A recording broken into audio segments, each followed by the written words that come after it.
Ilang beses ka na bang nadapa sa buhay na pakiramdam mo ay parang walang katapusan ang kabiguan? Ilang beses ka nang nakaramdam ng bigat sa dibdib dahil sa pakiramdam na para bang lahat ng iyong pinaghirapan ay napunta lamang sa wala? Ngunit heto ang sikreto, hindi ang kabiguan ang sukatan ng iyong halaga. Ang kabiguan ay hindi katapusan. Ito ay simula ng mas matibay at mas malakas na ikaw. Sa bawat pagkakadapa, may aral na naghihintay. Sa bawat pagkatalo, may oportunidad na bumangon at maging mas maalam, mas matatag, at mas handa sa susunod na laban. Hindi ito mga simpleng tips lamang. Ito ay mga prinsipyo na ginamit ng mga dakilang Stoic philosophers tulad nina Marcus Aurelius at Epictetus upang hindi sila matitinag kahit sa pinakamalalim na unos ng buhay. Kaibigan at kapatid, muli inaanyayahan kita na mag-subscribe sa ating channel para lagi kang updated sa mga bagong videos na aking gagawin at babago sa pananaw mo sa buhay. Handa ka na ba? Tara simulan na natin ang paglalakbay patungo sa mas matibay na sarili at sa buhay na puno ng pag-asenso at determinasyon. Panahon na para tingnan ng isang tanong na madalas nating iwasan: paano ba talaga tayo babangon mula sa bawat pagkabigo? Paano natin maiuuwi ang bawat pagkatalo sa ating pag-unlad at pag-asenso sa buhay? Ayon sa Stoicism, bawat kabiguan ay hindi katapusan kundi pagkakataon, oportunidad para magmuni-muni, matuto at magpatuloy ng may tapang at malinaw na direksyon. Number 1. Tanggapin ang kabiguan bilang natural na bahagi ng buhay. Kaibigan, ang unang hakbang sa tunay na pag-unlad mula sa kabiguan ay ang pagtanggap na ito ay hindi lamang bahagi ng buhay, ito mismo ang pundasyon ng ating paglago. Madalas kapag tayo ay nabigo, agad nating naisisihin ang sarili. Ikulong ang damdamin sa galit o lungkot at minsan ay itapo ng buong plano. Pakiramdam natin parang bawat pagkatalo ay tanda ng ating kakulangan at parang ang mundo ay kumikiling laban sa atin. Ngunit sa kabila ng lahat ng ito, may isang lihim na tinuturo sa atin ng Stoicism. Ang kabiguan ay hindi kaaway, hindi ito batayan ng ating halaga. Tulad ng sabi ni Epictetus, "It's not what happens to you, but how you react to it that matters." Kapag natutunan mong tanggapin ang kabiguan, unti-unti mong maiintindihan na ito ay isang guro, hindi isang parusa. Ang bawat pagkadapa ay may dalang aral, at bawat pagkatalo ay may nakatagong oportunidad.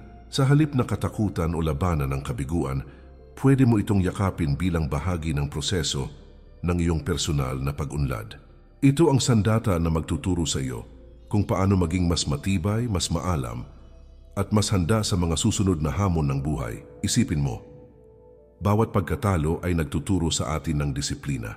Kapag nadapa tayo, natututo tayong bumangon ng mas mabilis. Kapag nagkamali tayo, natututo tayong mas maging maingat sa susunod.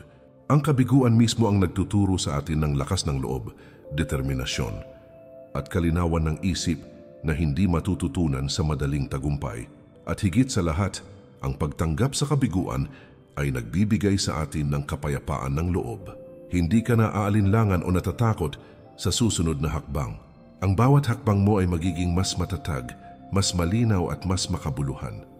Kapag tinanggap mo ang kabiguan bilang kasangga sa iyong paglalakbay, nagiging bahagi ito ng iyong lakas, hindi ng iyong kahinaan. Sa ganitong paraan, bawat pagkadapa ay nagiging hakbang patungo sa mas mataas na antas ng pag-unlad at tunay na pag-asenso sa buhay. Number 2. Huwag magpadala sa emosyon at panatilihin ng malinaw na isip. Isa sa pinakamalaking hadlang sa pag-unlad pagkatapos ng kabiguan ay ang ating sariling emosyon. Kapag tayo ay nabigo, natural na madama ang galit, lungkot, panghihina o kahit pagkalito. Kapag hinayaan natin ang emosyon na kontrolin tayo, nagiging malabo ang ating pag-iisip, nagkakaroon tayo ng maling desisyon at madalas ay mas lalo pa tayong nadadapa.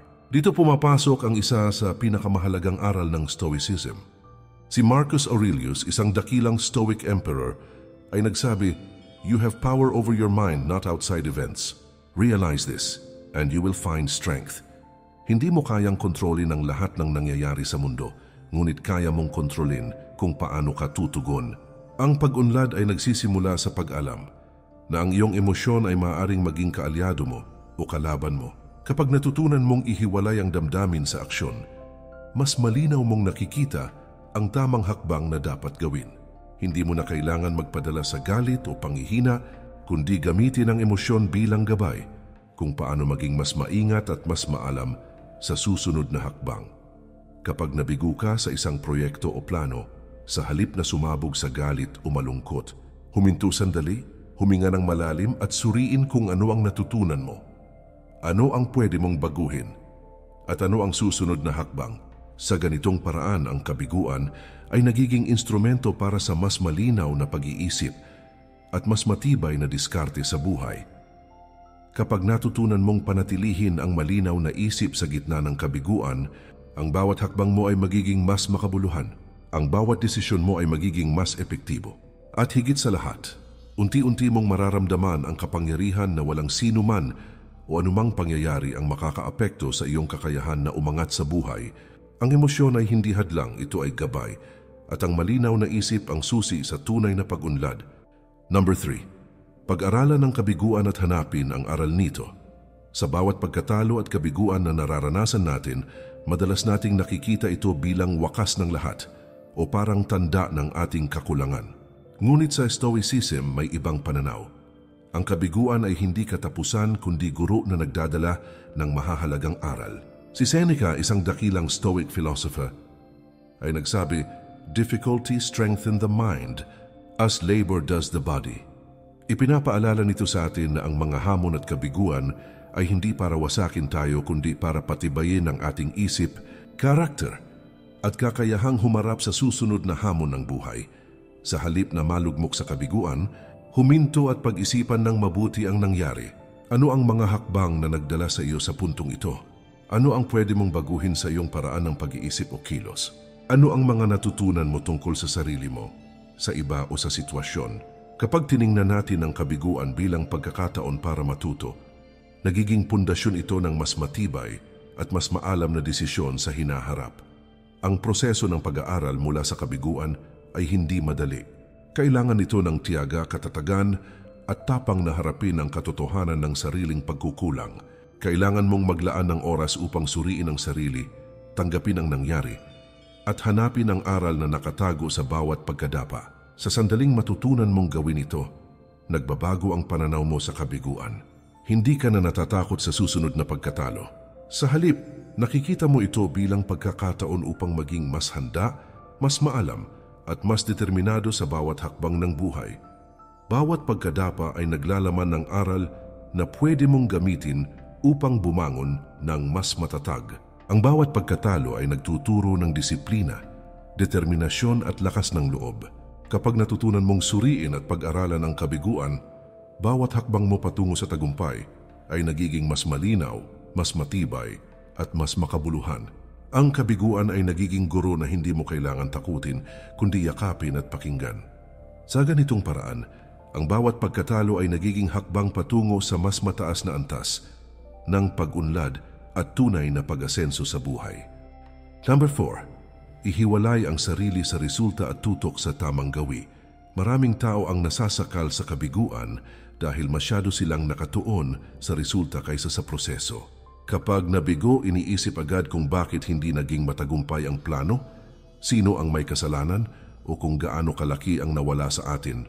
Madalas ang labis na pagtuon sa resulta ay nagdudulot ng pagkabalisa, panghihina ng loob at pag-aalinlangan sa sarili. Ngunit sa Stoicism, itinuturo sa atin ni Epictetus, "Don't explain your philosophy, embody it." Ang ibig sabihin nito, hindi mahalaga kung anong nangyari sa labas, kundi kung paano mo isinabuhay ang tamang prinsipyo at tamang kilos sa bawat sitwasyon. Ang unang hakbang upang magamit ang kabiguan sa pag-unlad ay matutong ihiwalay ang sarili sa resulta. Hindi mo kontrolado ang lahat ng mangyayari sa mundo, ngunit kontrolado mo ang iyong aksyon, pananaw at desisyon. Kapag tutok ka sa tamang gawi sa paggawa ng tamang hakbang, sa pagdisiplina sa sarili, sa pagiging maingat at maayos sa bawat kilos, mas madali kang makakabangon mula sa kabiguan at mas magiging handa sa susunod na hamon. Halimbawa, kung nabigo ka sa isang proyekto, trabaho, o kahit personal na plano, sa halip na malugmok sa resulta, suriin ang proseso. Ano ang nagawa mo ng tama? Ano ang pwede pang pagbutihin? Ano ang mga hakbang na pwede mong gawin para mas maging maayos ang susunod na pagkakataon. Kapag nakatuon ang pansin mo sa aksyon at tamang gawi, hindi mo na kailangan matakot sa susunod na pagkatalo. Ang kabiguan ay nagiging guro na nagtuturo sa iyo kung paano maging mas maingat, mas maalam, at mas matatag. Ang pagtutok sa proseso kaysa sa resulta ay nagdudulot ng kalinawan ng isip, kapanatagan ng puso at tibay ng loob. Hindi ka na basta-basta nadadala ng emosyon o panghihina. Sa halip, nagiging maayos at sistematiko ka sa bawat hakbang ng buhay. Ang bawat pagkadapa ay nagiging pundasyon ng mas malinaw na desisyon at mas matibay na karakter. Kapag isinabuhay mo ang prinsipyo na ito, ang kabiguan ay hindi na hadlang kundi gabay sa pag-unlad. Ang bawat pagkatalo ay nagiging oportunidad upang mas mapalakas ang bawat kilos mo, mas maging handa sa hinaharap at mas malapit sa tunay na tagumpay at pag-asenso sa buhay. Number 5. Magpatuloy sa pagkatuto at pag-unlad mula sa bawat karanasan.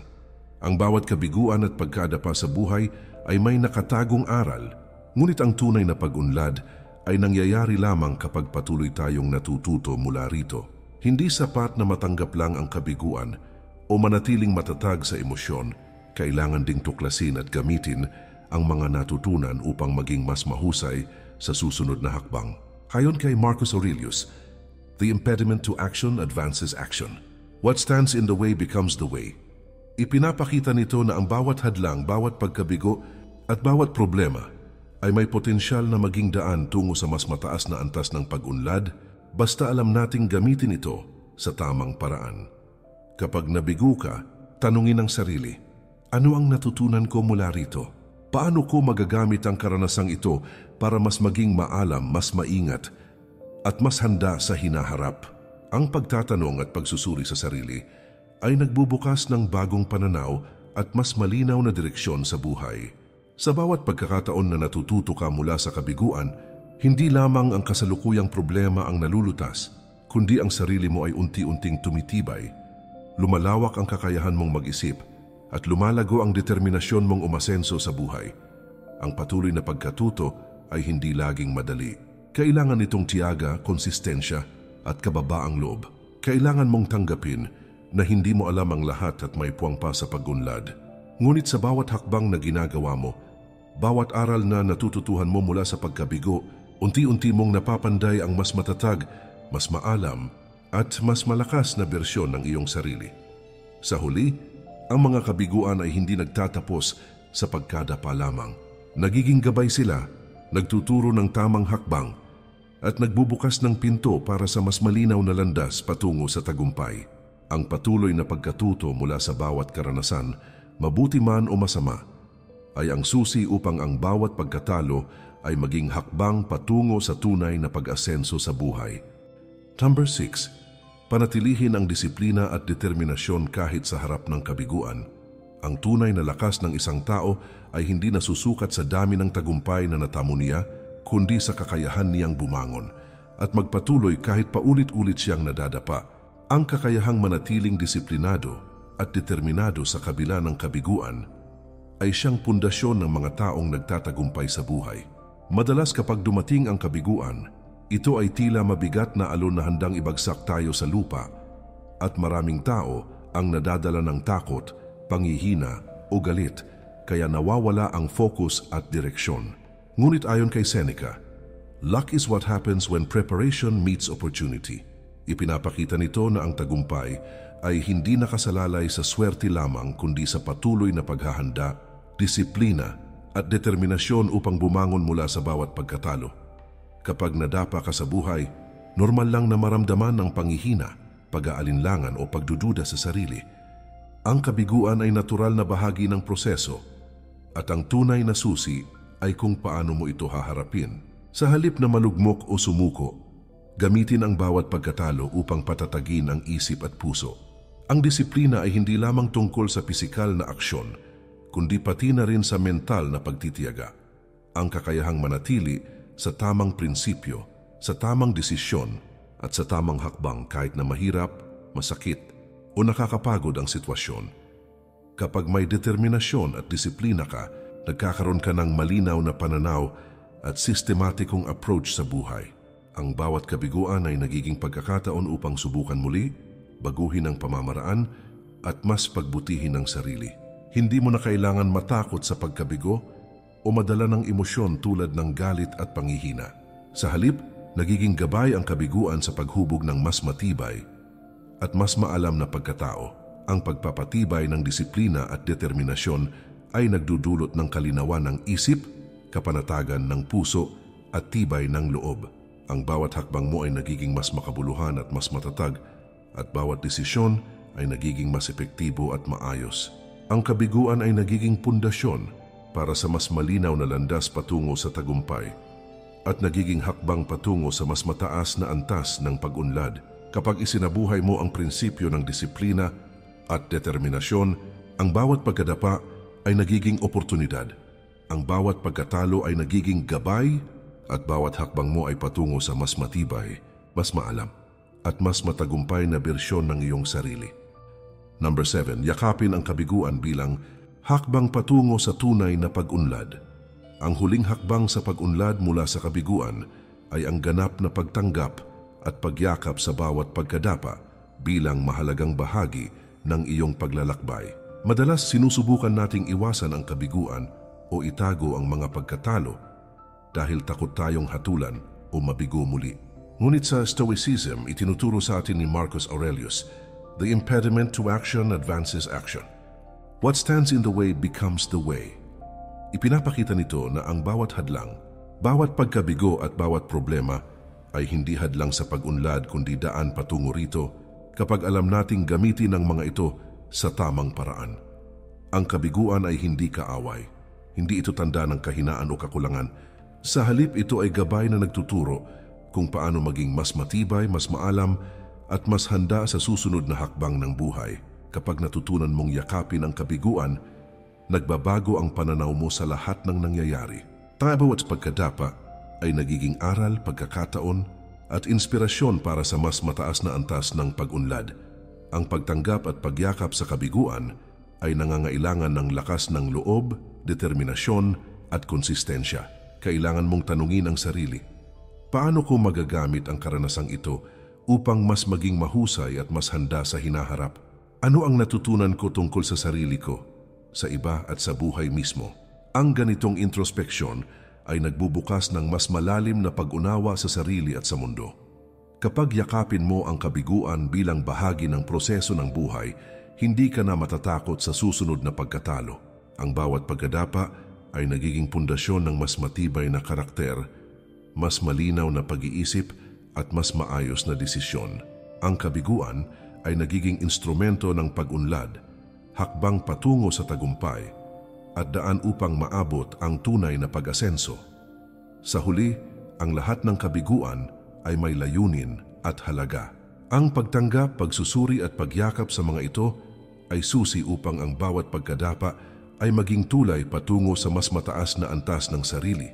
Ang bawat pagkatalo ay nagiging aral, gabay at lakas na humuhubog sa iyo upang maging mas maalam, mas matatag at mas matagumpay. Kapag natutunan mong gamitin ang kabiguan bilang hakbang sa pag-unlad, makikita mo na ang bawat karanasan, mabuti man o masama, ay bahagi ng daan patungo sa tunay na tagumpay at pag-asenso sa buhay. Ang kabiguan ay hindi katapusan ng lahat, kundi simula ng mas malalim na pag-unawa sa sarili at sa buhay. Sa bawat pagkadapa, may aral na naghihintay na matutunan, may pagkakataong gamitin ang karanasan upang maging mas matibay, mas maalam at mas handa sa susunod na hamon. Ang pagtanggap ay pag-aaral at paggamit ng kabiguan ay magtuturo sa iyo kung paano maging disiplinado, determinado at malinaw ang isip sa bawat hakbang ng buhay. Hindi mo kailangang matakot sa pagkabigo. Hindi mo kailangang itago ang pagkatalo at hindi mo kailangang sisihin ang sarili. Ang kabiguan ay guro na magtuturo ng disiplina, lakas ng loob at tamang landas patungo sa tunay na pag-unlad. Kapag isinabuhay mo ang 7 hakbang na ito, ang pagtanggap, hindi pagpapadala sa emosyon, pag-aaral ng aral, pagtutok sa tamang gawi, patuloy na pagkatuto, disiplina at determinasyon at pagyakap sa kabiguan, makikita mo na ang bawat pagkatalo ay nagiging hakbang patungo sa tagumpay, at bawat karanasan ay nagiging tulay patungo sa mas mataas na antas ng sarili. Huwag matakot sa kabiguan. Huwag mawala ng pag-asa sa bawat pagkadapa. Ang bawat hakbang mo, bawat aral na natutunan mo, at bawat pagkakataong bumangon ay magdadala sa iyo sa landas ng tunay na pag-asenso at personal na pag-unlad. Kaibigan at kapatid, muli, inaanyayahan kita na mag-subscribe sa ating channel para lagi kang updated sa mga bagong videos na aking gagawin at babago sa pananaw mo sa buhay. Dito, matututuhan natin ang mga paraan upang maging mas matatag, mas maalam at mas malakas sa kabila ng lahat ng hamon na darating sa atin. Huwag palampasin ang pagkakataong ito upang palakasin ang iyong sarili at yakapin ang bawat hakbang patungo sa tagumpay. Maraming salamat. Mag-ingat po tayo palagi at kay Lord palagi ang papuri.